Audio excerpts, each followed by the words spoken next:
This year in Cape Town from September 29th right on to the 3rd and the 4th of October, we are going to really deal with signing new energy contracts that will come into developing our upstream energy sector. I'm excited when I look at what we'll have around the Just Transition concert. It's going to be amazing. Nobody can doubt us when it comes to putting together a great show. Our finance forum this year stands to bring in no less than $20 billion in deals that's going to be signed. It's really important to be part of that. Take a look at our agenda, be part of it, don't hesitate to reach out, and let's go make Africa proud. Let's continue to produce energy for human flourishing. It's time to unleash our true potential.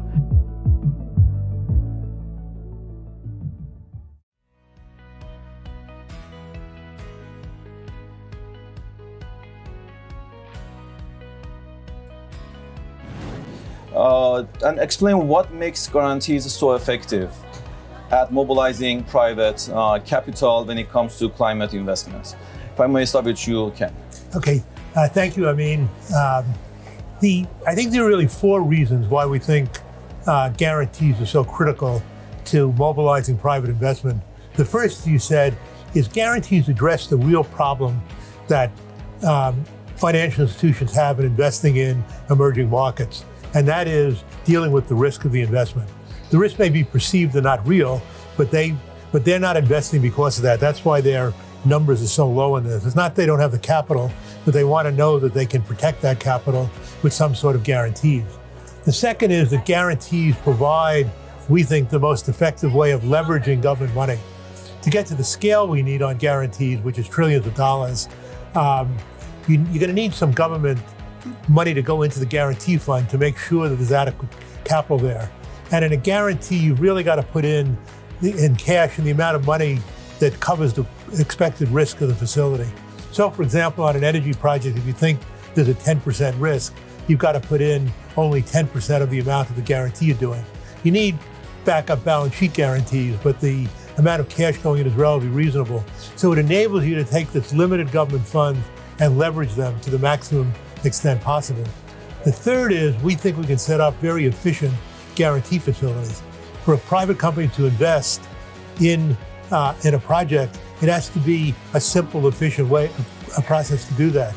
So we've tried to, I won't go into details now in the proposals we're working, come up with something that's very efficient, that works very well for investors, that only requires one level of due diligence.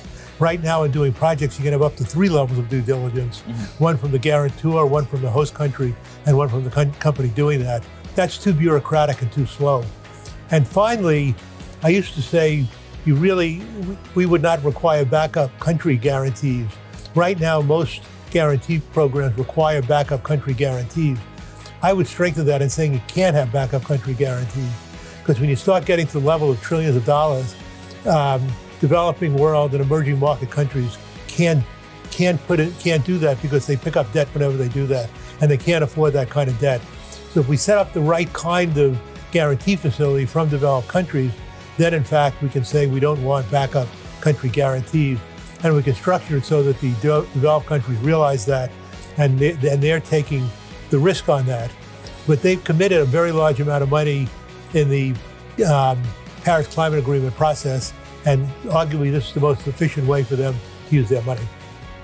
Yeah, you talked about debt in developing countries. I was looking at the statistics just before coming here yesterday, that the cost of servicing debts in the low-income developing countries has quadrupled in the past decade. And just in 2023, the external debt servicing reached around $1.4 trillion for these economies, which is a magnificent sum. And as we said, these countries cannot afford to have a guarantee on the balance sheet as well. Mahesh, what are your thoughts on guarantees role in mobilizing private capital? I agree with Ken that guarantees are a very important construct. And in fact, if you go back to the original foundation of the World Bank and IMF at the Bretton Woods Committee, Bretton Woods Conference, the Lord Keynes' idea was to actually create a guarantor, not a lender. But somehow the institutions have become lenders, not guarantors. The capacity of the World Bank and other development banks to guarantee has been grossly underutilized. And it's simply because their guarantees are really a mess. They guarantee partly this, partly that, and partly something else. And so the investor has to look very carefully at what it is that is guaranteed, and mostly it's not guaranteed. Whereas we think that what you have to do is to take the market concept of a full wrap, which is 100% guarantee of principal and interest on time. And if you do that, investors say, fine, thank you very much. In 30 seconds, you've sold the deal. And you can get trillions of dollars of funding. In fact, the guarantee industry provided $3 trillion of funding in the markets without a loss in the US before the financial crisis. Today, it's a $500 billion industry, even with the financial losses that they took in the great financial crisis. So we want to create a guarantee company like that in the emerging markets with a full wrap. As Ajay Banga says, it is the kind of a guarantee that he calls a rating agency wrapper. So you don't ask questions, you just put a blue ribbon around the deal, and away you go. The guarantor worries about the risk because he has to really do diligence in advance to make sure that the risks are really takeable and that they are well protected for their own standpoint. Right. So you said that you are working on such current mechanisms. I understand you are working on an initiative called Climate Finance Company, or CFC. Can you provide some brief introduction about the company, what it's trying to accomplish? But by all means, what we want to do is to provide a full wrap guarantee for principal and interest, ensuring timely payment to the investors. These guarantees would elevate the credit rating of the viable climate deals to single A level, where international investor demand is strongest. So in doing so, we make a much wider investor base accessible to the climate-related projects. Ken, you mentioned about the proposal that we are working on called Emerging Market Climate Investment Compact, or EMSEC. What was the impetus for this project, and what is the EMSEC designed to do? Yeah, well, again, the impetus for the project was what we've been talking about. When we looked at the environment out there, in 2022, the International Finance Corporation said that they estimated that about $260 billion was spent in emerging markets on the energy transition.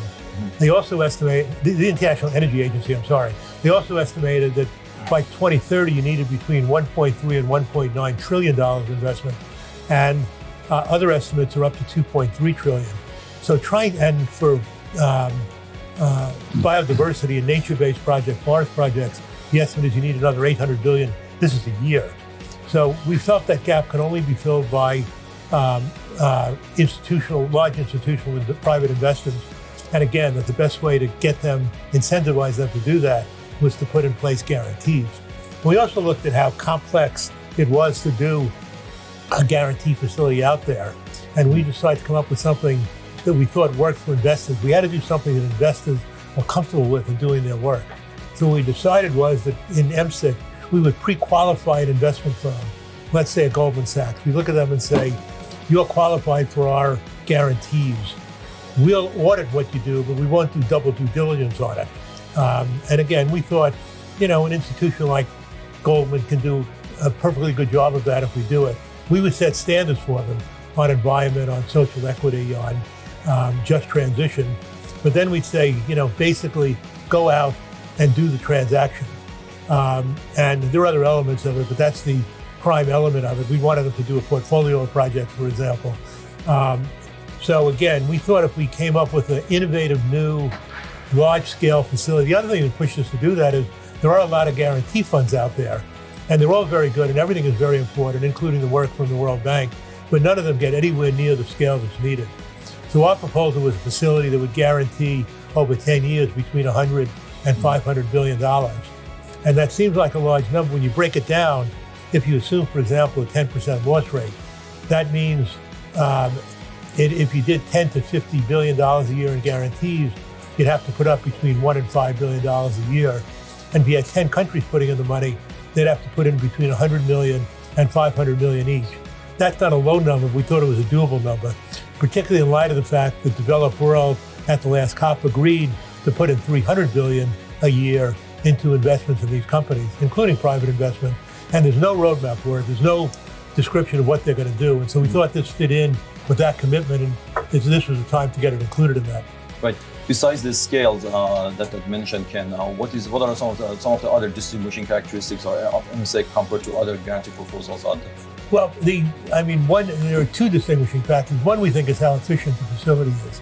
In other words, by coming up with a facility that doesn't require double due diligence, that's very, very effective and really attracts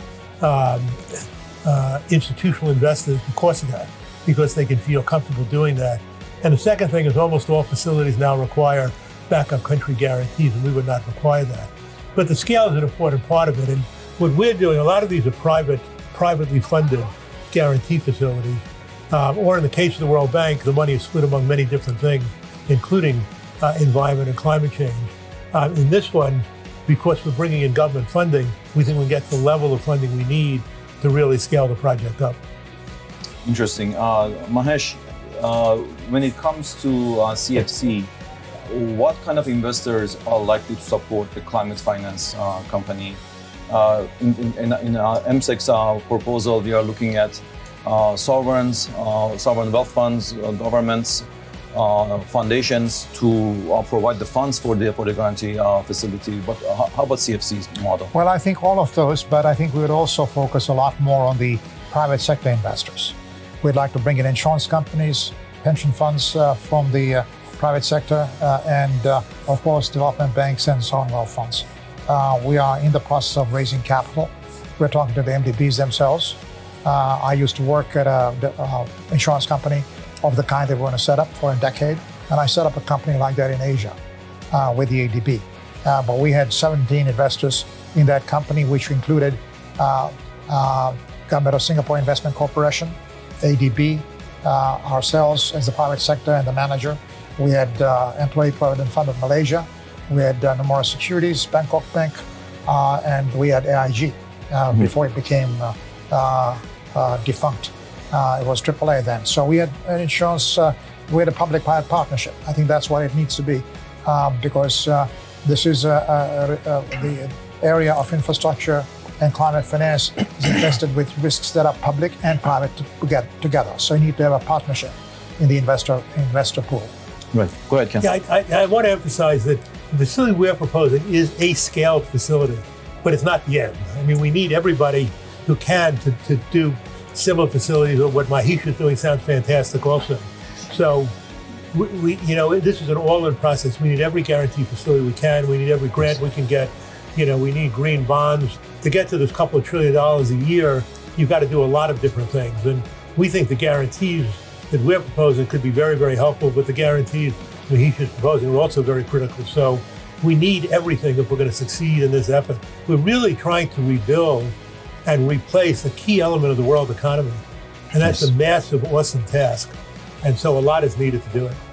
I think Ken is exactly right. In the insurance industry, in the guarantee industry, you basically, the guarantors are a club. They insure, the primary guarantor insures, and then he reinsures with a secondary, with a reinsurer. So you can lay off your risk and manage your portfolio of risk. So it is necessary to have other guarantors who will take some risks that you cannot because you have limits.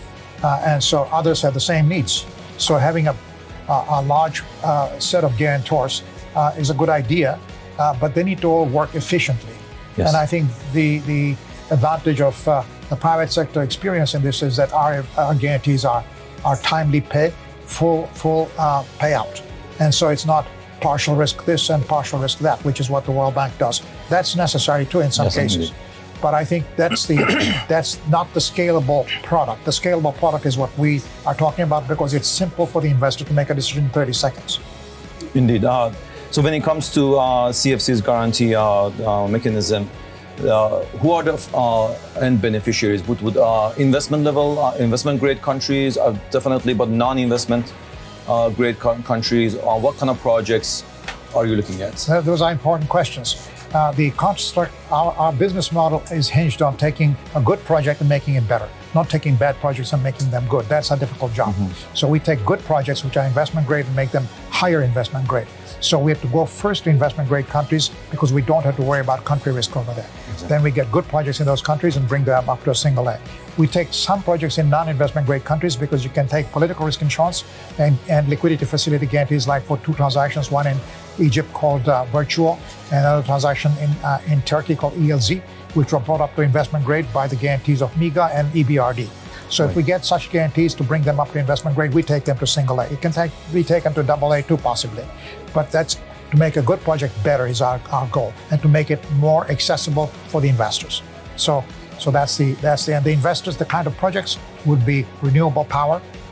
It could be e-mobility, purchase of vehicles that are 2 or 3 wheelers or 4 wheelers that can use electric power, for example. Electrification, greening the buildings and so forth. So the mind boggles at what you can do to make things better for climate.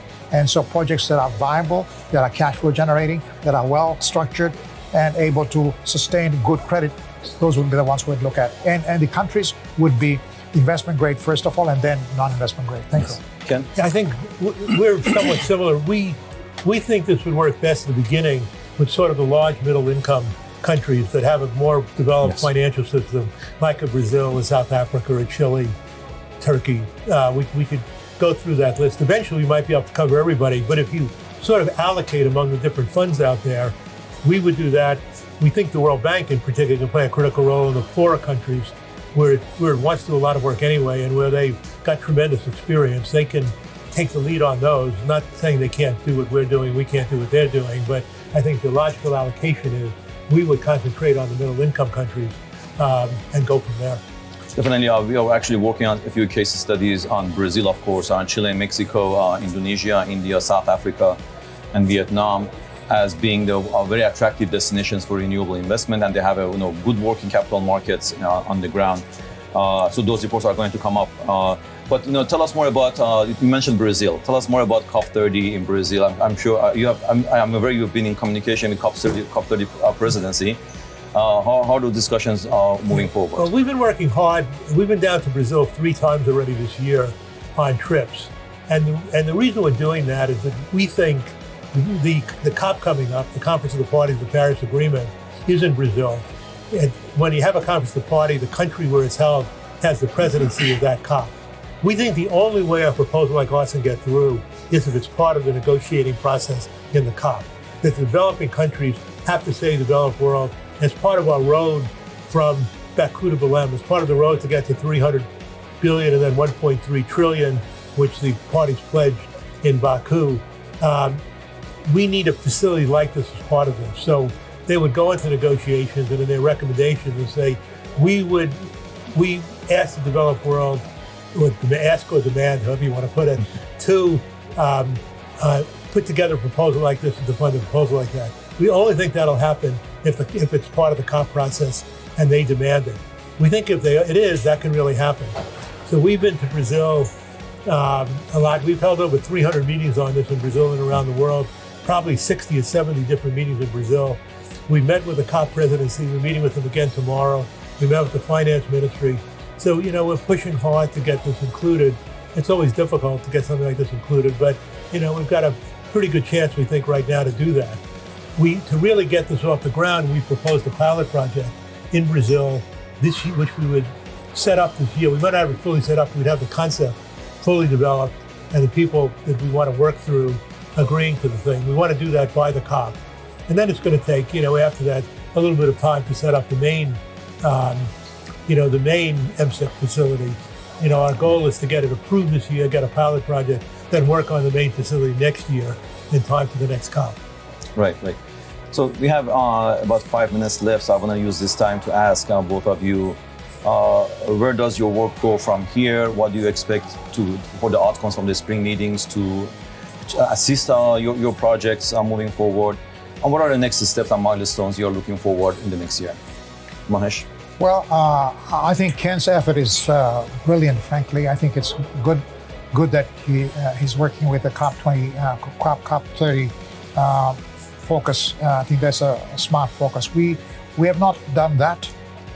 We might begin to do that. We have been focused on the MDBs and on the insurance market. We are developing our transaction volume projections. We are working on our information memorandum and the location of the company, which could be Singapore or London or New York.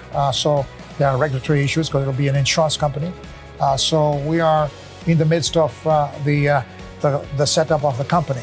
I set up a company like this 30 years ago, so I've been around the block. And we have a nice team. We have a 10-man team that's stellar with experience in the industry and about 25 years experience on average. And we are delighted to be here and talking to some of the potential investors. So we hope that in this current environment where climate commitment on the part of some countries is flagging, that the rest of the world can pick up and the private sector can come to the plate and play a role in capitalizing a guarantee company along with the public sector institutions that are trying to do the same thing. Right. So you mentioned your work, you're focusing on MDBs. So what do you think about the streamlining of the MIGA process in the past year? How has that helped your operations? I like the objective. I think Ajay Banga is a brilliant man with a lot of savvy because he has been around the block at Citi and MasterCard and so forth. But making this work as a single, as a one-stop shop is not easy. What I've been told is that it's actually a two-stop shop because the IFC is not a part of it. Well, IFC should be a part of it, and it should be one-stop shop for all the 50 guarantors. There are about 50 guarantors if you have DFIs and MDBs combined. There are too many different kinds of guarantees, and then investors get confused. So they need to simplify that, and that's the idea of the kind of a guarantor I'm talking about. We could use them as reinsurers. Yeah. So I like the idea. I've gone to MIGA, and MIGA tells me where are the deals. They say, where's the pipeline? So in order to get a pipeline, you have to be hungry like the private sector is. You have to go and shake the trees. They do some, but they are AAA sitting there in Washington. They expect deals to come to them, and many do. But there are deals out there. There is a pipeline. There is actually, we looked at CPI statistics. CPI statistics are the best in the market on what's going on in climate finance. They've shown $385 billion of financing actual taking place on average in 2021, 2022. And that's not a small amount of money. It's not the amounts that you talked about, because there are much more higher amounts are needed. And I'm only talking about public power sector funding. That's only a part of it. I'm not including public funds. 385 is market-based funding, so at market rates. So that's already quite a lot. Yes. We want to leverage that up. Yes, indeed. Ken, next steps for you? As I said, it's very hard to win approval of a proposal for $100 to $500 billion. So what we're concentrating on here, and we're going to be concentrating on in the next year, is finding people who back the project. So in other words, we're working very closely with Brazil. We work closely with South Africa. We started working with a few countries. But first of all, we need support from a varied number of countries. And we're working on building that support this year. And we need support from as many people and institutions as we can. We'll probably work next year more on support from the investors, from the people who will be guaranteed on that. But right now we need the kind of support necessary to let the people in the COP process know that this is something that is really important, demanded by a lot of people. A lot of people agree this could be extremely helpful. So that's why we're here today and why we're working on this in general, because it is a process of winning approval. That's why we've had 300 meetings and are traveling all over the world. So it's a process, but that's what we're doing now.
Energy Week 2024.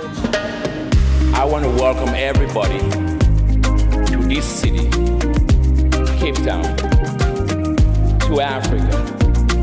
Many call it Africa. We call it home. Welcome home.